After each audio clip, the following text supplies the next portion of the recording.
Okay, everybody, we're back. Last section of the show here. Again, we're talking with employment law and business law attorney Eric Sarver. He's based out of New York City. He's got a ton of great advice. He's shared so much awesome stuff with us already in the show. And Eric himself, I believe, is going to be starting his own show here on the network next month, if I'm not mistaken. And, he could literally go on and on and on at length about this. Very valuable information, and it looks like he's going to get that chance. Is that correct, Eric? Am I Absolutely, you're correct. I will have my own show. I would just say something maybe tongue in cheek. I'll go on and on, but not on and on and on. And that's my pledge to. okay? The, I might have been channeling through you because I could go.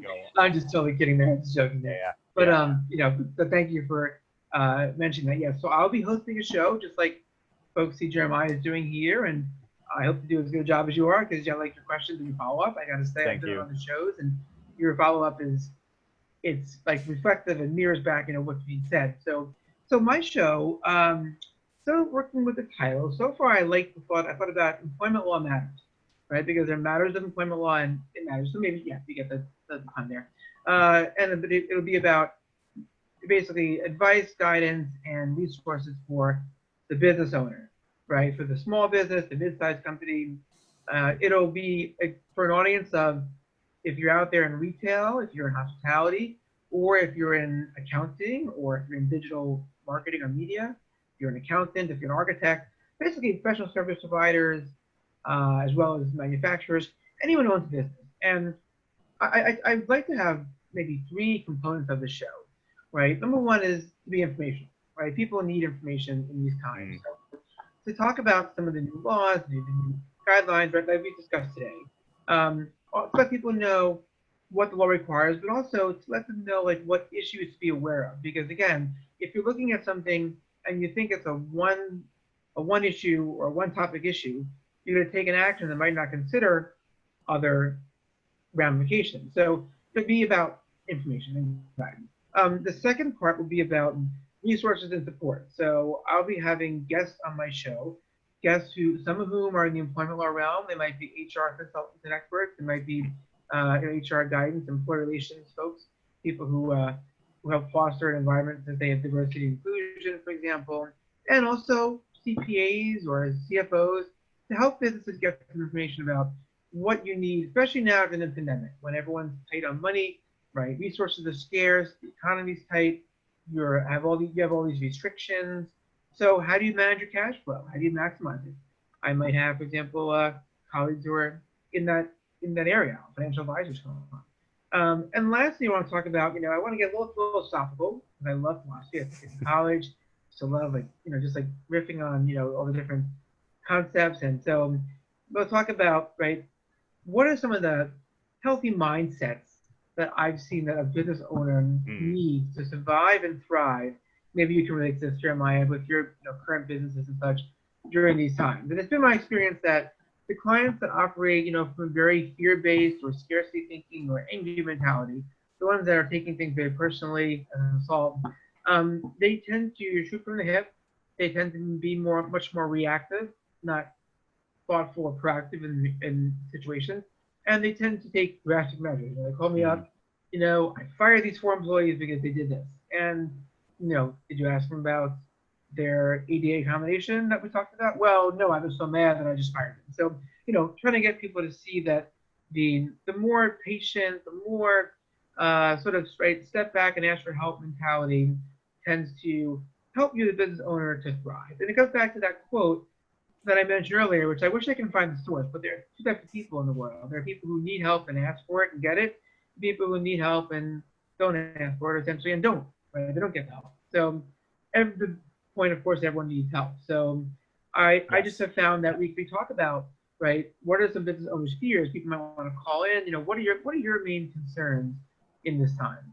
Because that impacts how you react to situations. So if for informational tips and resources, guidance from other professionals, guest speakers, maybe even business owners who can talk about what they're experiencing, and then of course just a little bit of right philosophy, a little, some Yeah. some armchair psychology. I'm not a psychologist, but maybe I can give some. No, but Uh, it's funny as business owners, and I mean, you not only owning your own business for so long, but also assisting business owners for all this time. You have to have just Rolodexed a ton of experiences and what are the good responses, what are the good or the bad ones, and seeing the outcomes of those. And it's great that you say that, especially that the last piece, the third component of your show, because I think that really that was one of the attractive features for me to talking alternative broadcasting, is that that's kind of inherent in it all, and it's a big part of what business owners need today. I mean, you kind of know, like when your bank account is tanking or whatever, those are kind of physical things, and it does incite certain emotions, and it can make you insane. And what I think people needed the most during this time was the psychological assistance, less so than like, where do I spend this money, where do I spend that money. You kind of saw the wheels falling off the bus, and if you're mm, experienced, you know what to do. I saw a lot of people panic, yeah, and I don't know if it comes with a lack of experience, because I saw people that have been in business for a long time panic, but it certainly is a common trait of somebody that's newer to the game, and that can put you in, like you said, it's never just a one topic situation, is it? Right? You think it's just one thing, and it almost never is. It's always coming from multiple angles, and if you're in that kind of blinders kind of line of sight, you're not going to see some of those other things coming at you. And to rope jujitsu back into, I try to mention jujitsu in every show. I've trained for 5 years. That was the thing that helped me the most, was martial arts values of being patient and not overreacting and not letting your emotions creep into things. It's always like a reduction of ego, and that's a big component in being a business owner. Like you said earlier, you think you're gonna not have to answer anybody, and it turns out once you get up to the top, you just fold down and you answer to everybody instead of where maybe you just had a few bosses before. Now it's all your employees, it's all your customers, it's every government agency, it's all your vendors, it's right. everybody. And you just have to really let your ego go to not make bad decisions.